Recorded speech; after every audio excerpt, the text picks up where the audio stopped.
नमस्कार। स्वागत है आपका द न्यूज लॉन्चर पर। मैं हूं अशोक वानखड़े। लेकर आया हूं आपका अपना कार्यक्रम the direct hit. Epstein files. पता नहीं कितने बलि और ले लेगा।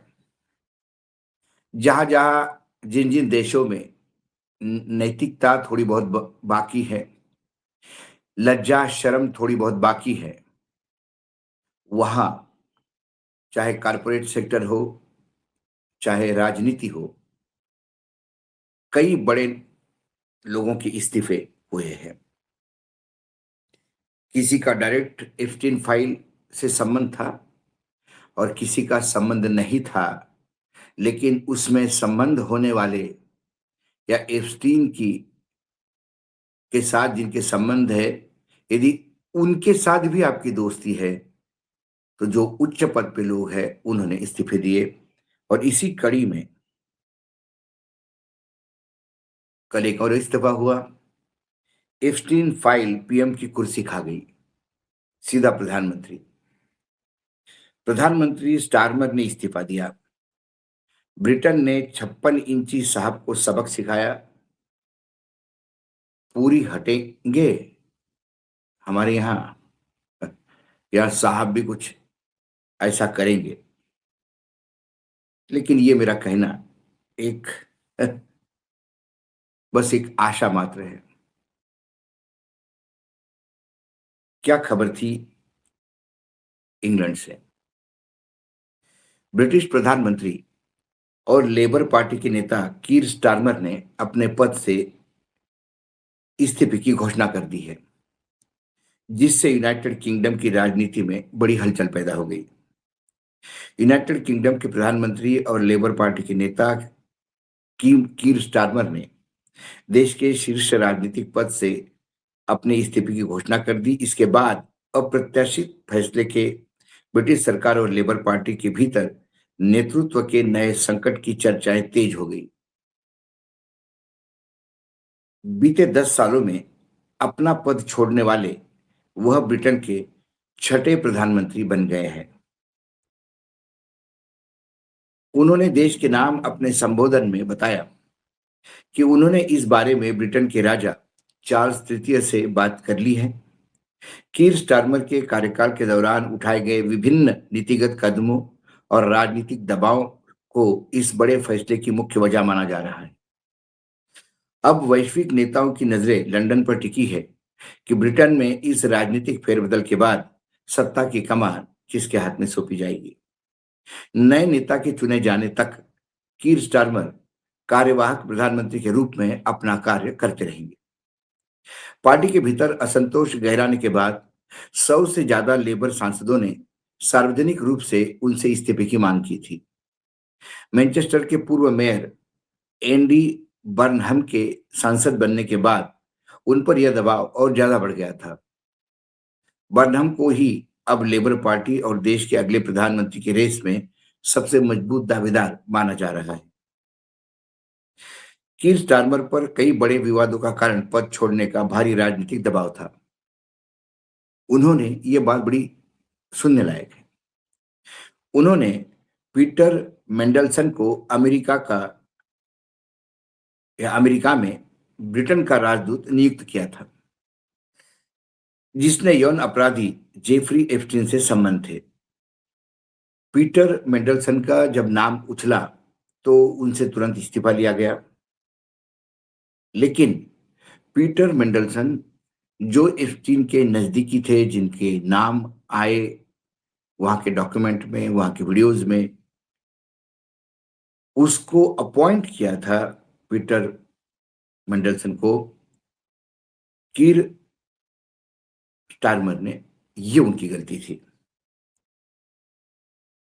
इसके अलावा टैक्स और सामाजिक कल्याण योजनाओं पर यू टर्न लेने से भी उनकी छवि को भारी नुकसान पहुंचा। जुलाई 2024 में 174 सीटों के बड़े बहुमत से नतीजे के बाद भी उन्हें बीच में ही अपनी कुर्सी छोड़नी पड़ी। मेकरफील्ड उपचुनाव में बड़ी जीत हासिल करने के बाद एंडी बर्नहम संसद पहुंच गए हैं और प्रधानमंत्री की दौड़ में सबसे आगे हैं। उन्होंने दक्षिणपंथी नेता नाइजेल फराज की पार्टी के उम्मीदवार को बुरी तरह से हराया है। बर्नहम के अलावा वर्तमान वित्त मंत्री रेचल रिव्स और पूर्व स्वास्थ्य मंत्री वेस स्टिंटिंग भी इस दौड़ अहम दौड़ में शामिल है। बर्नहम ने देश की आर्थिक नीति बदलने, ट्रिकल डाउन इकोनॉमी को खत्म करने का वादा किया है। कीर स्टारमर के इस अचानक इस्तीफे का सबसे बड़ा असर भारत और ब्रिटेन के बीच होने वाले फ्री ट्रेड एग्रीमेंट एफटीए पर पड़ सकता है। यह बहुप्रतीक्षित ऐतिहासिक व्यापार समझौता 15 जुलाई से पूरी तरह से लागू होना था। इस बड़े समझौते में ब्रिटेन की अर्थव्यवस्था में 4.8 अरब पाउंड जुड़ने का पक्का अनुमान है। इसके साथ ही दोनों देशों के बीच द्विपक्षीय व्यापार में 25.5 अरब पाउंड की भारी बढ़ोतरी की भी उम्मीद थी। स्टारमर ने कहा कि उनकी पार्टी पूछ रही थी कि क्या वह अगले चुनाव के लिए सही व्यक्ति है। उन्होंने इस सवाल को सम्मानपूर्वक स्वीकारा और भावुक होकर अपने बच्चों को अपने सबसे बड़ी खुशी बताया। अब लेबर पार्टी को जल्द ही अपना नया और मजबूत नेता चुनना होगा जो देश चल सके या चला सके। विशेषज्ञों का मानना है कि राजनीतिक उथल-पुथल के बावजूद लेबर पार्टी लंबी अवधि में भारत के साथ हुए अहम समझौतों को आगे जरूर बढ़ाएगी। अब ये कीर स्टारमर के इस्तीफे में 2-3 बड़ी अहम बातें हैं। पहली बात, उन्होंने अमेरिका में जो एम्बेसडर नियुक्त किया था, उसके संबंध एप्स्टीन के थे, जबकि कीर स्टारमर के कहीं भी एप्स्टीन फाइल में कहीं कहीं भी जिक्र नहीं। ना कभी मिलने का है, ना कभी एप्स्टीन ने कहीं किसी मेल में इनका जिक्र किया। लेकिन हाँ, यदि अपने नजदीकी इंसान के यदि वहां संबंध है, तो वो नैतिक जिम्मेदारी कीर स्टारमर ने ली। दूसरी बात, चुनाव के पहले कई सोशल योजनाएं लागू करने, स्वास्थ्य योजनाएं लागू करने की बात की, लेकिन सत्ता में आने के बाद आर्थिक स्थिति ऐसी थी ब्रिटेन की कि जहां ये बहुत सारी योजनाएं लागू नहीं हो पाई। इसलिए जो वादा किया था निभाना पड़ेगा, और नहीं निभाया तो फिर जाना पड़ेगा।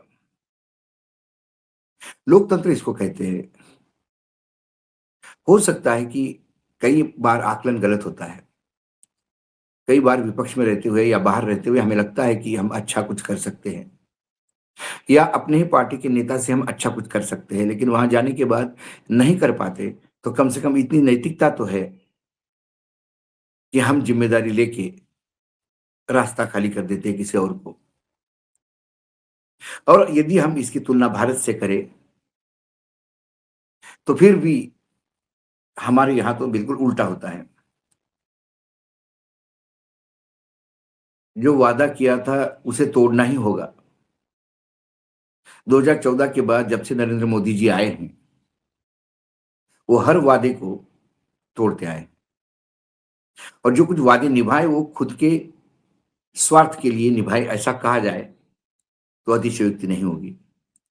राम मंदिर बनाने का वादा पूरा करने की बात करने वाले, अब जब राम मंदिर में बहुत ज्यादा भ्रष्टाचार हो गया तो कहने लगे भाई राम मंदिर में सरकार का क्या लेना देना, वो तो सुप्रीम कोर्ट के आदेश से हुआ था।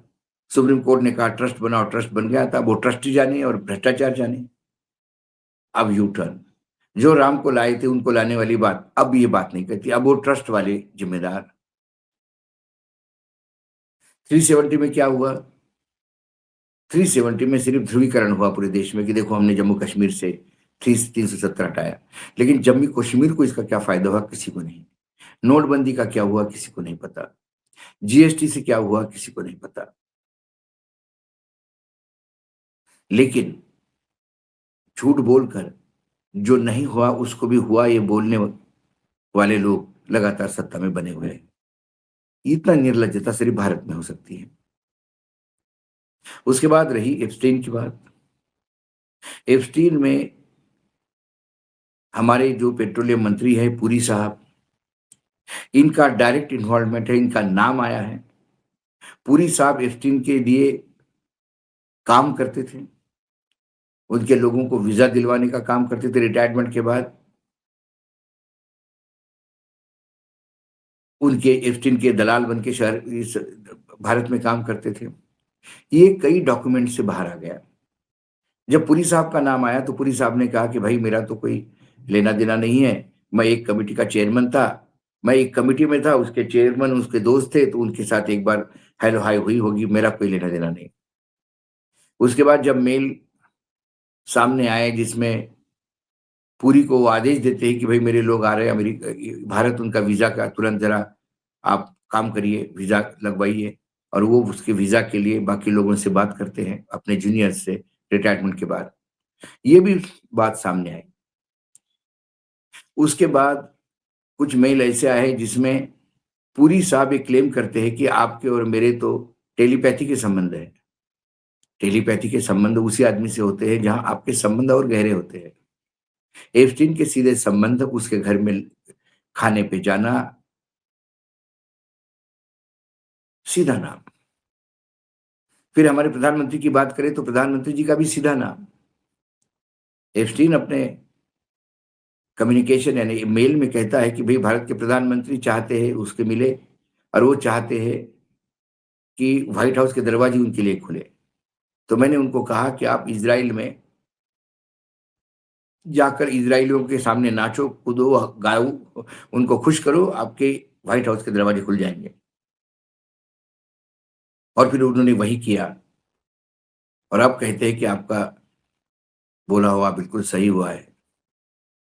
और उस सीक्वेंस में देखा जाए तो प्रधानमंत्री का फिर इज़राइल जाना, उसके बाद अमेरिका में दरवाजे खुलना, ये सारी बातें क्या हैं?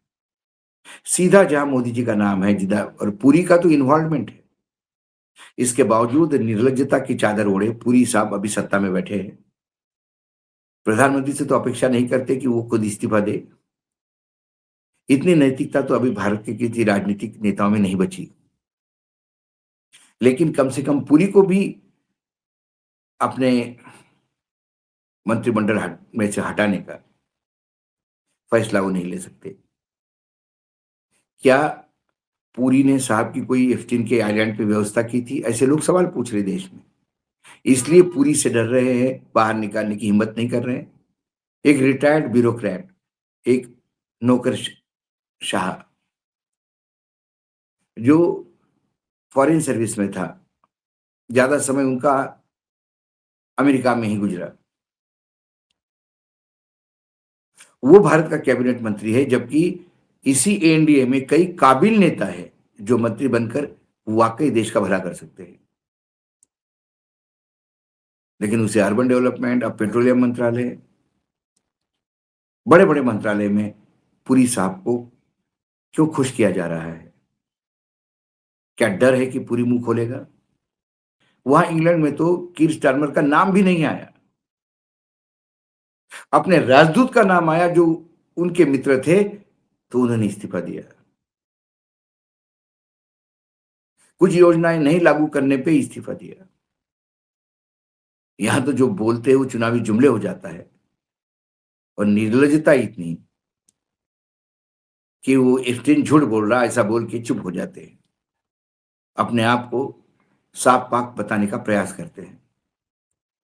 लेकिन वहाँ जनता का दबाव और सांसदों के बीच में भी नैतिकता, हमारे यहाँ सांसदों की नैतिकता भी नहीं है। कल कुछ और भी डॉक्यूमेंट एस्टीन के साथ डायरेक्ट संबंधक भी आ गए, तो हमारे यहाँ अंधभक्त और सांसद एनडीए के ये सेलिब्रेट करेंगे कि देखो अंतर्राष्ट्रीय लोग भी साहब को कैसा पूछते थे। पूछने वाला कितना बड़ा व्यभिचारी था, इस पे कोई बात नहीं करेगा। एप्स्टीन ने ज़रूर हिट किया है कीर स्टारमर को, लेकिन वहाँ कम से कम नैतिकता और प्रामाणिकता तो भी सामने निखर के आई है। हमारे यहाँ तो प्रामाणिकता और नैतिकता पे ही एप्स्टीन हिट करता है। ये इस देश का दुर्भाग्य है। आज डायरेक्ट हिट में इतना ही, कल फिर आता हूँ किसी विषय के साथ। तब तक के लिए नमस्कार, देखते रहिएगा न्यूज़ लॉन्चर।